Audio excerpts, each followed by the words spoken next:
Hi, Kinsey. So, if you want to learn more about this, we have a group where I break down literally everything, and I'm bringing back one-on-ones, but I can explain this to you high level really quick. So, let's look at the chart.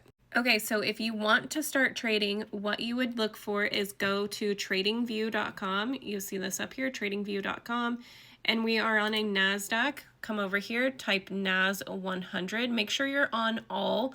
A lot of people will click futures and then try to find this chart and you can't. So NAS 100, I'm always on the black bull chart. And then I do have some indicators on, it's just a trading session indicator. To find indicators, you would just go here, indicators, and you can find them all here. Okay, so now when we're looking at a chart, you can pick what you want to look at. So if you're looking at 5 minute, each candle is going to represent 5 minutes of time. The higher you go, the less noise you're going to see. So what I mean by that is, let's turn trading sessions off for a second. When you look at this now, each candle represents 1 hour of time.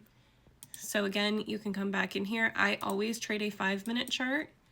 So this is what we are looking at. Each candle represents 5 minutes. And then we trade typically the New York session. So this is why I like trading sessions, because you can see where you're at in the market. It overlaps, of course, with London session. So once you see this green, and then at the bottom, you will see a crosshairs that'll tell you the date and the time. So for me, I'm in Pacific Standard Time, so market open is 6:30 a.m. for me. And then we will trade Asian session, which is at 5 p.m. my time, 8 p.m. Eastern Standard Time. So when we're looking at these, and let's go back to this day because this is a good example. When we jump on the charts in the morning, we're looking what price action has done. We're zooming out, seeing overall what kind of trend we're in. So we want to say, what way are the candles going? We can see that we are in an uptrend. Sometimes this is a short bias, right? Overall, if we scroll all the way out though, right, what can we see? Market is complete downtrend. So what could we expect for the day?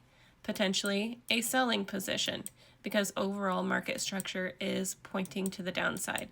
Was this pushing up for a little bit? Yes, but that was a short-term bias. So don't get too hung up on that. As far as what we're looking at, we start marking levels. So I always mark my levels, and if you want a clear understanding of how I do this, again, it's inside of our group. I break literally everything down. You can ask me questions. This day we took a short position, wrote it down, and it kind of just ping-ponged. Price action has been a little bit crazy the last few days, but this was honestly a pretty solid trading day. You could say this supply and demand, or you could say just support and resistance.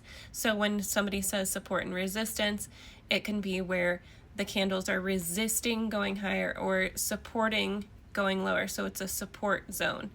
It broke through the support, came back and it retested it, and then it pushed down. Down here, it just bounced from this level once, twice, 3 times. And then each time it got a little bit stronger and completely made new highs. So it's a lot of information. Trading is definitely not for the faint of heart. It is definitely not a get rich quick, but I promise you, if you start to learn the skill, it absolutely pays off for you. But if you need any other clarification on anything or specific questions, feel free to reach out to me or drop it in the comments.